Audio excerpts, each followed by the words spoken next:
નમસ્કાર મિત્રો, તો આજે આપણે આશાપુરામાં વ્રતની વાત કરીશું, તો તમે તેને જરૂરથી સાંભળજો।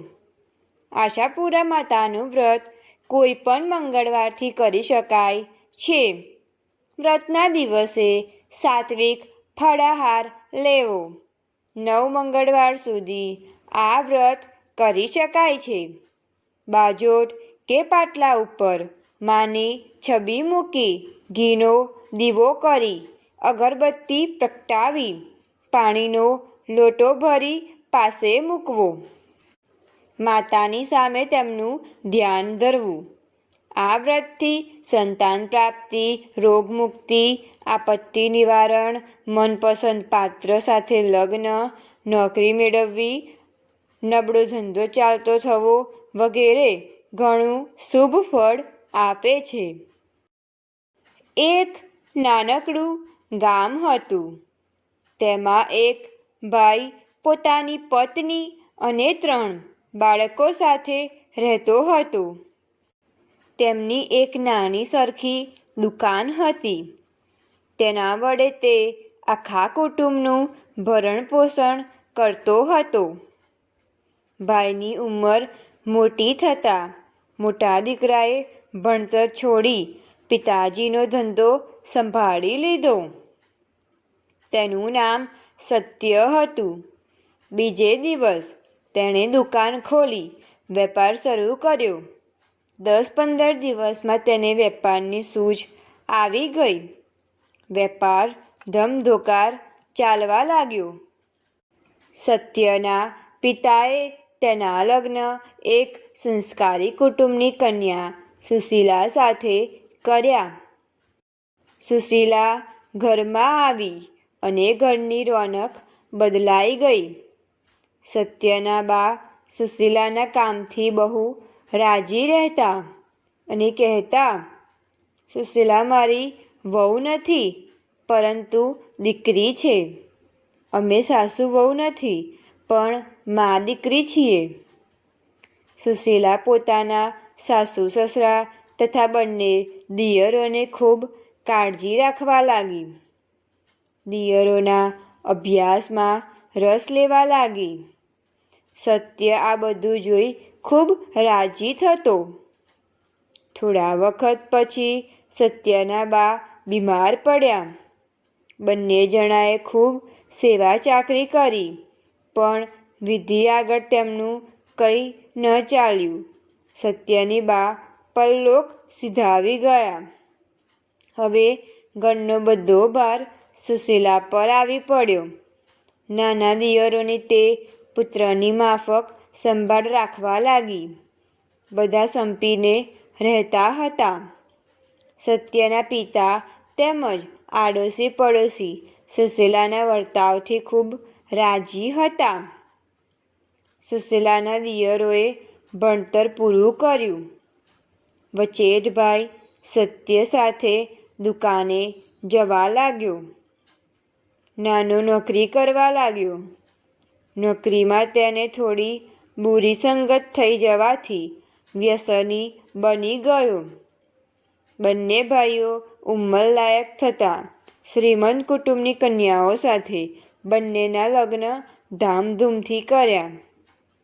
સત્ય અને સુશીલા સંભાળપૂર્વક ઘરનું સંચાલન કરવા લાગ્યા। થોડા દિવસોમાં ઘરનું વાતાવરણ બદલવા લાગ્યું। શ્રીમંત મા-બાપની દીકરીઓના વિચાર શ્રીમંત બનવા લાગ્યા। તેમણે ભાભીના સરળ વિચારો અણઘડ લાગવા લાગ્યા। સુખ અને શાંતિભર્યા વાતાવરણમાં હવે વિવાદ અને અશાંતિનું વાતાવરણ ઊભું થવા લાગ્યું। સુશીલા માનતી હતી કે દેરાણીઓ આવશે એટલે શાંતિ અને આરામ મળશે, પરંતુ આરામને બદલે ઉજાગરા અને શાંતિને બદલે સંકટો આવી પડ્યા। વળી પોતાને કંઈ સંતાન ન હોવાથી એની ઝંખના પણ દુઃખદ થઈ પડી। સુશીલા બધું સહન કરીએ જતી હતી। વખતનું કામ કરીએ જતી હતી। અધૂરામાં પૂરું તેની દેરાણીને પુત્ર જન્મ્યો. એટલે દેરાણી ખૂબ અભિમાનમાં આવી ગઈ અને ઘરમાં બેફાન વર્તન કરવા લાગી. નાની દેરાણી પણ સંગ તેવો રંગ બની ગઈ હતી. હવે ઘરમાં સુશીલાને માનને બદલે અપમાન સહન કરવા પડતા. એક વખત દેરાણી પાડોશમાં ગઈ હતી. બાબો ઊંઘતો હતો. એવામાં તે રડવા લાગ્યો. એટલે સુશીલાએ તેને તેડી લીધો અને વહાલથી રમાડવા લાગી. ત્યાં તો દેરાણી આવી અને બાબાને સુશીલાના હાથમાંથી આંચકી લીધો અને ક્રોધભરી આંખે જોઈ રહી હતી અને જેમ તેમ બબડવા લાગી. સુશીલાના સસરા આ વખતે હાજર હતા. તેમણે નાની વહુને ઠપકો આપ્યો. આથી નાની વહુ ખીજાઈને સસરાને જેઠાણીનું ઉપરાણું લેવા બદલ ન કહેવામાં વેણ કહ્યા. સુશીલા અને તેના સસરા નાની વહુની રીતભાતથી મૌન થઈ ગયા. તેઓ સમજ્યા કે જો કંઈક કહીશું તો ઘરનું વાતાવરણ બગડી જશે. ઘરમાં કલેશના બી રોપાઈ ગયા. રોજને રોજ કંકાસ વધતો ગયો. દુકાનમાં આવક ઓછી થવા લાગી. નાનો ભાઈ જુગારીઓ બની ગયો. આવી રીતે આખા કુટુંબમાં શાંતિને બદલે અજંપો રહેવા લાગ્યો. સત્ય આ બધું જોતો, છતાં ઘરની શાંતિના હેતુથી તે કંઈ પણ બોલતો નહીં કે શિખામણ આપતો નહીં. છેવટે સત્યથી આ બધું સહન ન થયું. એક દિવસ તેણે નાના ભાઈઓને બેસાડીને કહી દીધું, મારે તમારું કંઈ જ જોઈતું નથી. અમે પહેરેલ કપડે આ ઘર છોડી જઈએ છીએ. તમે બંને સંપીને રહેજો.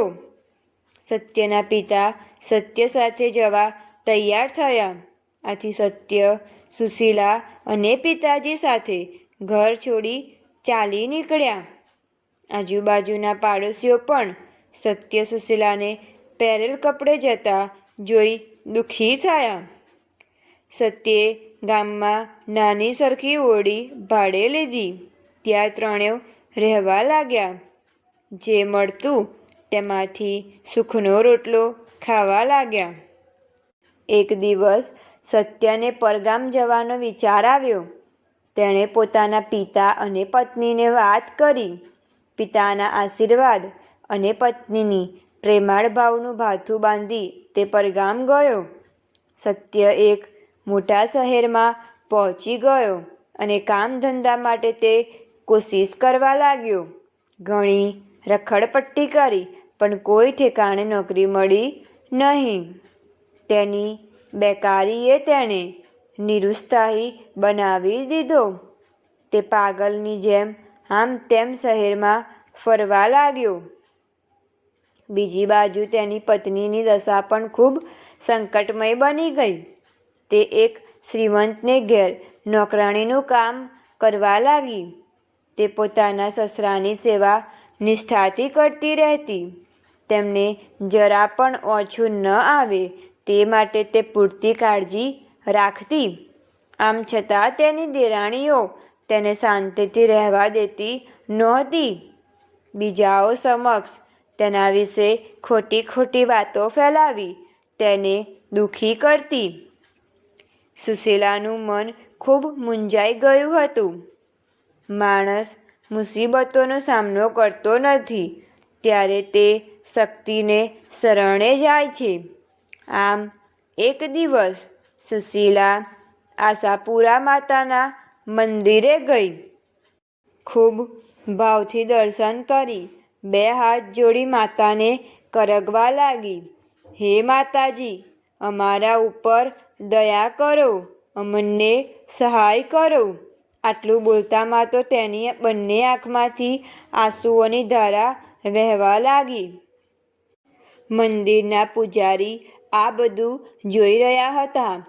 તે બોલ્યા, બહેન, મા ઉપર શ્રદ્ધા રાખો, તે તમારી મનોકામના પૂર્ણ કરશે. સુશીલાએ પોતાની વિતક કથા પૂજારીને કહી સંભળાવી. આથી પૂજારીએ કહ્યું, બહેન, તમે આશાપુરા માતાના નામથી 9 મંગળવારનું વ્રત કરો. તે વ્રતના પ્રતાપે તમારું સઘળું દુઃખ નાશ પામશે અને તમે તમારા પતિદેવ અને તમારા સસરા સુખી થશો અને શાંતિભર્યું જીવન જીવી શકશો. ધન ધાન્યથી સમૃદ્ધ બનશો.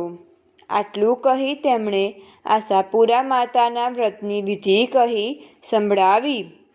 સુશીલામાં આશાપુરાને વંદન કરી પૂજારીને પ્રણામ કરી ત્યાંથી ચાલી નીકળી. રસ્તામાં તેણે નિશ્ચય કર્યો કે આવતીકાલે મંગળવાર છે, તો આવતીકાલથી જ વ્રતની શરૂઆત કરી દઈશ. બીજા દિવસે તે જે ઘરમાં કામકાજ કરતી હતી તેણે બધી વિગત જણાવી. તેની માલિકણને દયા આવી અને તેને બધી સામગ્રી પોતાના ઘરમાંથી આપી અને વ્રત કરવા માટે પ્રોત્સાહન આપ્યું.